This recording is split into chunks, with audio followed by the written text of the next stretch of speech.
Hello friends. अक्सर जब हम वेट लॉस करने के लिए या वज़न कम करने के लिए निकलते हैं तो लोग हमें बोलते हैं कि कैलोरी कंज्यूम करो, खूब सारी एक्सरसाइज करो, 5-5 घंटे एक्सरसाइज करो और इससे हमारा वज़न कम होगा। खाना पीना बंद कर दो, रेगुलर एक्सरसाइज करो। तो आज हम डिस्कस करेंगे कि सिर्फ एक्सरसाइज करने से हमारा वज़न कम क्यों नहीं होता। क्या ऐसे इश्यूज़ हैं कि हम 4-5 घंटे या कई घंटे रेगुलरली डेली एक्सरसाइज भी करें तो भी कई दिनों के बाद हमारा वज़न लगभग उतना ही रहेगा या थोड़ा सा ही फ़र्क पड़ेगा, बहुत ज़्यादा नहीं पड़ेगा। आज उस चीज़ को डिस्कस करने का प्रयास करेंगे।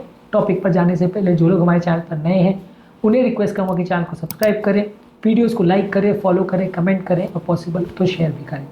यूजली जब हम एक्सरसाइज करते हैं तो हमारा इंटेंशन ये होता है कि हम अपना कैलोरी कंजम्पशन को बढ़ाएं और वज़न कम तब होता है जब हमारा कैलोरी का बैलेंस नेगेटिव में जाता है। यानी जितना हम खा रहे हैं और उसके अपेक्षा हम जितना एक्सरसाइज कर रहे हैं वो ज़्यादा हो, हमारा कैलोरी यूटिलाइजेशन ज़्यादा हो तो वज़न कम होगा, नहीं होगा तो वज़न बढ़ेगा। पर कई बार प्रॉब्लम ये होती है कि हम उतनी ज़्यादा एक्सरसाइज कर नहीं पाते हैं जितना हमें वज़न लॉस करने के लिए ज़रूरी है, और अगर करते भी हैं तो भी कई बार उसमें गलतियाँ बहुत ज़्यादा हो जाती हैं। क्योंकि एवरेज अगर हम देखें कि हम आधा एक घंटा जो रूटीनली ज़्यादातर लोग एक्सरसाइज करते हैं वो उतना ज़्यादा सफिशिएंट नहीं होता हमारे वज़न को कम करने के लिए। कई एक्सरसाइज में कितना कैलोरी कंजम्पशन होता है इस पर हमने ऑलरेडी सेपरेट वीडियो किया है जो कि हमारे चैनल पर देख सकते हैं। लेकिन अपने आप में सिर्फ एक्सरसाइज करना और खासकर आधा एक घंटा जो अगर एक्सरसाइज करते हैं तो वो सफिशिएंट नहीं हो पाता, उसमें आपको सिग्निफिकेंट वेट लॉस नहीं दिखेगा। और बॉडी जब आप एक्सरसाइज ज़्यादा करते हो तो थोड़ा कंपनसेशन करने के लिए अपनी मेटाबॉलिज्म को अपने आप ही कम कर लेती है। मान लीजिए अगर आपने 2000 कैलोरी आप डेली वैसे कंज्यूम कर रहे थे बिना एक्सरसाइज किए, आपने बढ़ा करके उसको 2500 ले गए तो बॉडी मसल्स को तो वैसे कैलोरी दे देगी, लेकिन लिवर, किडनी, हार्ट को, स्किन को जो कैलोरी देना था, ब्रेन को जो कैलोरी देना था वो कम कर देगी।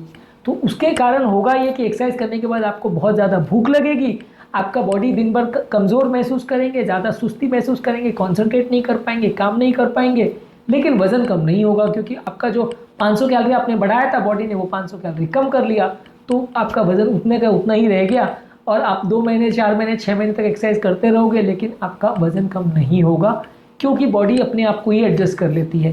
तो ये चीज़ों को बाईपास करने के लिए इंटरमिटेंट फास्टिंग, कीटो डाइट और ये सारी जो साइंटिफिक टेक्निक्स है वो ज़्यादा सक्सेसफुल इसीलिए ही होती हैं कि ये मेटाबॉलिज्म पर जो कंट्रोल है वो हमारे ब्रेन का नहीं होता।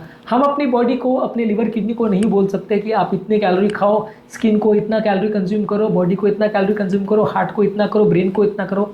ये हमारे कॉन्शियस माइंड के कंट्रोल में नहीं होता है। ये चीज़ें बॉडी खुद ही डिसाइड करती है। और बॉडी का नॉर्मल सबसे इंपॉर्टेंट टेंडेंसी जो रहता है वो सर्वाइवल का रहता है। सर्वाइवल के लिए बॉडी को खाना चाहिए जो कि हमारे बेसिक इंस्टिंक्ट में आता है। तो जब कभी भी खाना कम होता है या कैलोरी ज़्यादा लगने लगती है तो बॉडी की नेचुरल टेंडेंसी अपने आप ही होती है कि 2-4 दिनों के अंदर ही बॉडी अपना मेटाबॉलिज्म को कम ले आती है और हमारा कैलोरी कंजम्पशन रेशियो कम हो जाता है, हमारा वज़न सेम रहने लगता है। बॉडी की टेंडेंसी ये रहती है कि अपना जो पुराना रिजर्व किया हुआ फैट है उसको यूज़ ना करें। बॉडी हमेशा ये मान के चलती है कि जो हमारा रिजर्व किया हुआ फैट है वो कभी हम यूज़ करेंगे। नेचुरल टेंडेंसी बॉडी की ये रहती है कि उसको यूज़ ना किया जाए। ये वैसे ही है जैसे कि हम तिजोरी में एक कहीं गाड़ के अगर पैसा रख देते हैं तो हमारी नॉर्मल टेंडेंसी ये रहती है कि वो पैसा दबा हुआ है, वो कभी काम आएगा 20, 50, 100 साल बाद, लेकिन आज उसको नहीं निकालना है। आपको घर में अगर फाइनेंशियल प्रॉब्लम आएगी तो सबसे पहले आप बटुए में देखोगे, अलमारी में देखोगे, आसपास में इधर उधर से लोगों से पैसा मांगोगे, लेकिन आप तिजोरी में रखा हुआ कई बार पैसा यूज़ नहीं करना चाहते हो क्योंकि आपको लगता है कि वो तो ज़िंदगी भर बचा के रखने के लिए। वहीं अगर वो फैट वाला स्टोरेज की हम बात करें तो वो भी लगभग वैसे ही पड़ता है कि बॉडी अपना जो छुपा के रखा हुआ कैलोरीज है उसको यूज़ नहीं करना चाहती है। वो और खाना खा के या अपने ग्लाइकोजन को यूटिलाइज करके या बॉडी की ओवरऑल लिवर, किडनी में जितना कैलोरीज जाता है उसको कम करके अपनी ओवरऑल कैलोरी कंजम्पशन को कम करना चाहती है, लेकिन जो छुपा के रखा हुआ फैट है उसको यूज़ नहीं करना चाहती है। नेचुरल बॉडी की टेंडेंसी है। यही मोस्ट इंपॉर्टेंट कारण है कि ये करने के बावजूद भी आपका वज़न कम नहीं हो पाता है। आप 500 कैलोरी के बदले 700 कैलोरी, 800 कैलोरी पे चले जाते हैं, बॉडी अपनी कैलोरी कंजम्पशन कम करती चली जाती है। आप दिन भर भूखे रहेंगे, दिन भर परेशान रहेंगे, दिन भर कमज़ोर महसूस करेंगे, फोकस नहीं कर पाएंगे, कॉन्सेंट्रेट नहीं कर पाएंगे, लेकिन वज़न कम नहीं होता है। तो इसीलिए ज़रूरी होता है कि एक्सरसाइज के साथ साथ डाइटिंग भी करें। अगर आप डाइटिंग साथ में नहीं कर रहे हो और कैलोरी खाना चालू है तो फिर वैसे ही आपको कुछ फ़ायदा नहीं होगा क्योंकि भूख ज़्यादा लगेगी, कंपनसेशन में आप ज़्यादा खाते जाओगे और एक साइकोलॉजिकल भी प्रॉब्लम रहता है कि आपको लगता है आज तो मैंने बहुत एक्सरसाइज करी, 2 घंटे खा ली, तो एक पिज़्ज़ा में एक्स्ट्रा खा लूँ तो चलेगा, या एक आइसक्रीम में एक्स्ट्रा खा लूँ तो चलेगा, या एक मिठाई में एक्स्ट्रा खा लूँ तो चलेगा।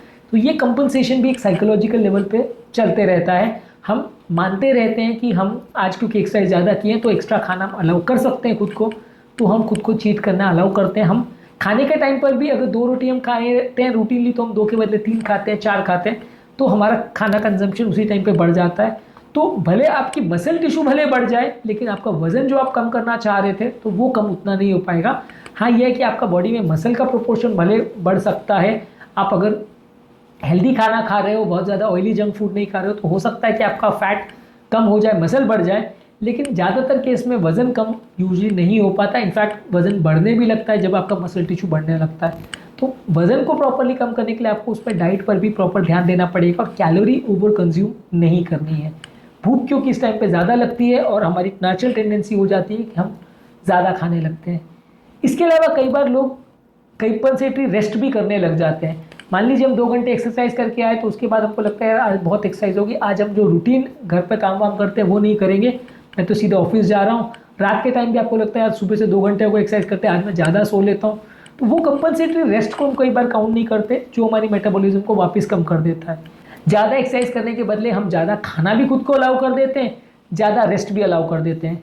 एक स्टडी ने ये शो किया था कि जो स्कूल में बच्चों को एक्सरसाइज ज़्यादा कराई जाती है, उनका वजन पर फ़र्क पड़ता है कि नहीं, ये देखने के लिए एक स्टडी फॉरेन कंट्री में करी गई थी। फाइनली उन्होंने ये पाया कि वजन पे कोई फ़र्क नहीं पड़ा। उसका कारण ये था कि घर आने के बाद जो बच्चे नॉर्मली खेलने जाते थे, उसको बच्चों ने कट डाउन कर लिया कि आज स्कूल में बहुत ज़्यादा एक्सरसाइज हो गई, अब घर पे हम वॉक के लिए नहीं जाएंगे, एक्सरसाइज नहीं करेंगे, आज हम सो रहे हैं या आउटडोर एक्टिविटीज़ को नहीं जाते। तो एक नेचुरल टेंडेंसी बन जाती है कि वो घर आके ज़्यादा खाने भी लग जाते हैं बच्चे, और उस टाइम पे वो एक्सरसाइज भी नहीं करते। दूसरी जो रेगुलर एक्सरसाइज पहले करते थे वो बंद हो जाती है। तो कई बार ये चीज़ों को हम कैलकुलेट नहीं कर पाते और यहाँ पे हमारी मैथ्स फेल हो जाती है। इसके अलावा हम एक्सरसाइज के दौरान जो हमारी कैलोरी यूटिलाइजेशन होती है उसको ओवर एस्टिमेट करते हैं। हमको लगता है कि 1 घंटे मैंने चल लिया तो 500-1000 कैलोरी जल गई होगी, कि 1 घंटे मैंने साइकिलिंग कर लिया तो 2000 कैलोरी जल गई होगी। जब तक आप उसको प्रॉपर कैलकुलेट नहीं करोगे तब तक आपको नहीं पता चलेगा कि आपने कितनी कैलोरी यूज़ की। हर व्यक्ति का हर टाइम पर जो कैलोरी कंजम्पशन है वो वेरी करता है। एक व्यक्ति का भी अलग अलग टाइम पे वेरी कर सकता है। अलग अलग वेट वाले व्यक्ति में कैलोरी यूटिलाइजेशन अलग हो सकता है। तो इस वजह से कई बार आपका इक्वेशंस गड़बड़ा जाते हैं। आप हमारी जो कैलोरी कंजम्पशन है उसको प्रॉपरली कैलकुलेट नहीं कर पाते। आपको ऐसा लगता है कि मैंने 100 के बदले 200, 200 के बदले 400 का कैलकुलेट कर लेते हो, तो इसकी वजह से आपको लगता है कि यार मैंने तो 1000 कैलोरी लूज़ कर ली लेकिन वजन कम नहीं हो रहा, जबकि एक्चुअल में एक्सरसाइज के दौरान आपने 200-400 कैलोरी ही यूज़ की होती है, पर आप गलत कैलकुलेट कर लेते हो कि आपने 1000 करी। इसके अलावा कई जो डिजिटल डिवाइसेस है वो भी कई बार गलती करते हैं। मैंने खुद भी वॉच सेंसर जो यूज़ करता हूँ, काफ़ी बार मैंने ऐसा देखा है कि जब मैं एक्सरसाइज नहीं कर रहा होता है तो भी वो काउंट कर लेता है, और कई बार एक्सरसाइज कर रहा होता है तो वो काउंट नहीं करता है। तो इन डिजिटल डिवाइसेस पर भी जो लोग रिलाई करते हैं अपनी एक्सरसाइज को कैलकुलेट करने के लिए कि मैं कितने कदम चल लिया दिन भर में, कई बार इसमें भी गलतियाँ हो जाती। इवन टॉप क्वालिटी ब्रांड्स भी कई बार इसमें उनके सेंसर जो है प्रॉपर एक्यूरेट रिजल्ट नहीं दे पाते हैं। एक्यूरेटली आपने कितने स्टेप्स चला या कितना एक्सरसाइज किया और कितना देर आपने एक्सरसाइज किया, कितनी कैलोरी यूज़ किया, उसमें कई बार गलतियाँ हो जाती हैं। तो ये एक और इम्पॉर्टेंट कारण है कि जहाँ लोग सिर्फ डिजिटल डिवाइसेस पर रिलाई करते हैं अपनी एक्सरसाइज को कैलकुलेट करने के लिए, वो कई बार गलत हो जाते हैं और वहाँ पे उनको ऐसा लगता है कि यार किसी दिन बहुत ज़्यादा हो गया, किसी दिन बहुत कम हो गया, जबकि एक्चुअल रियलिटी में कैलोरी जो यूज़ है वो उससे कई गुना फ़र्क रहता है। तो ये भी एक और कारण है कि लोग कई बार गलत का अपना कैलकुलेशन कर लेते हैं, और जिसकी वजह से फिर बाद में परेशान हो जाते हैं कि यार वज़न तो कम हो ही नहीं रहा, मैं तो डेली इतनी 1000 कैलोरी जला रहा हूँ फिर भी वज़न कम नहीं हो रहा, मैं तो डेली 10,000 कदम चल रहा हूँ फिर भी वज़न कम नहीं हो रहा, जबकि एक्चुअल रियलिटी में वो हो सकता है सेंसर का प्रॉब्लम हो, जिसकी वजह से आप एक्चुअल में 6-7 हज़ार चल रहे हैं और वो काउंट उसको 10,000 कर रहा है। ये एक बड़ा इशू है। मैंने कई डिवाइसेस में ये भी देखा है कि आप डिवाइस को रखे चार्जिंग पर भी लगा दो तो भी वो कुछ स्टेप्स काउंट कर लेता है। तो ये चीज़ें जो है पूरी तरह से अभी तक उतनी रिलायबल नहीं है। तो इसको आप प्रॉपरली टेस्ट कर लें, अगर सही काउंट कर रही है तो अच्छी बात है, पर 100% रिलायबल है एटलीस्ट ऐसा मुझे तो नहीं लगता आज के डेट में। इसके अलावा कई बार क्या है, लोगों की जो वेट कैलकुलेशन है वो कई बार गड़बड़ा जाती है, क्योंकि शुरुआती दिनों में तो आपको रिजल्ट थोड़े अच्छे मिलते हैं, लेकिन धीरे धीरे करके जैसे जैसे बॉडी का मेटाबॉलिज्म प्लेटो पे आ जाता है तो आपको रिजल्ट्स कम मिलने लगते हैं और आपका एक्सरसाइज का एंथुजियाज्म चला जाता है, आप डिप्रेशन में चले जाते हो और आप एक्सरसाइज करना कम या बंद करने लगते हो। तो ये भी एक इम्पॉर्टेंट कारण है जिसकी वजह से लोगों का थोड़े दिन के बाद एक्सरसाइज से मन उब जाता है और वो वज़न कम करना उनका बंद हो जाता है। 2-4 महीना करके वो छोड़ देते हैं। एटलीस्ट उतनी मेहनत से या उतनी विग्रसली जो वो एक्सरसाइज पहले कर रहे थे उतनी नहीं कर पाते हैं जब उनको रिजल्ट्स नहीं मिलते हैं। तो ये भी एक और कारण है जिसकी वजह से लोग का थोड़े टाइम के बाद कैलोरी कंजम्पशन कम हो जाता है और वज़न उल्टा कम होने के बदले कभी कभी वापस बढ़ने भी लग जाता है।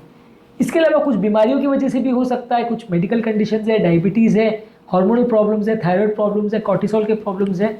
इस वजह से भी अगर इन बीमारियों से लोग पीड़ित है तो उनको भी, अगर बॉडी में इंसुलिन ज़्यादा है, कॉर्टिसोल ज़्यादा है, थायराइड लेवल्स कम है, तो वैसे लोगों का भी वज़न कम नहीं होगा। आप ज़्यादा भी कोशिश करोगे तो भी उतना रिजल्ट अच्छे नहीं मिलेंगे।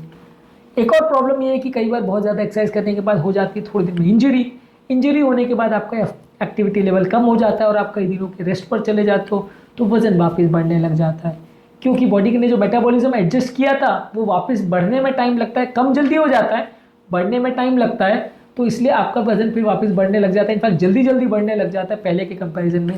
तो कई बार इंजरी भी एक इंपॉर्टेंट कारण होती है जिसकी वजह से आपकी एक्सरसाइज सडनली ड्रॉप हो जाती है और कई दिनों के लिए आप रेस्ट पर चले जाते हो और उसके बाद वापस रीस्टार्ट करने की इच्छा ही नहीं होती, क्योंकि वज़न आपका कंट्रोल में नहीं आता है। तो आज हमने डिस्कस करी कि सिर्फ एक्सरसाइज करके या बहुत विगरसली एक्सरसाइज करके लोग अपना वज़न कम क्यों नहीं कर पाते, कहाँ गलतियाँ हो जाती है जिसकी वजह से लोग अपना वज़न कंट्रोल नहीं कर पाते हैं, इसको डिस्कस किया। उसके कुछ प्रैक्टिकल एस्पेक्ट्स पर डिस्कस किया। इस पर इंटरमिटेंट फास्टिंग और कीटो डाइट वगैरह कहाँ एडवांटेज करते हैं वो हमने सेपरेट वीडियोज़ में डिस्कस किया है। हमारे ओबेसिटी वाले वीडियोज़ में आप उसको देख सकते हैं। उम्मीद करूँगा कि आज के टॉपिक में कुछ नई बातें जानने को मिली होगी। जो लोग हमारे चैनल पर नए हैं उन्हें रिक्वेस्ट करूँगा कि चैनल को सब्सक्राइब करें, वीडियोज़ को लाइक करें, फॉलो करें, कमेंट करें और पॉसिबल हो तो सोशल मीडिया ग्रुप्स में शेयर भी करें।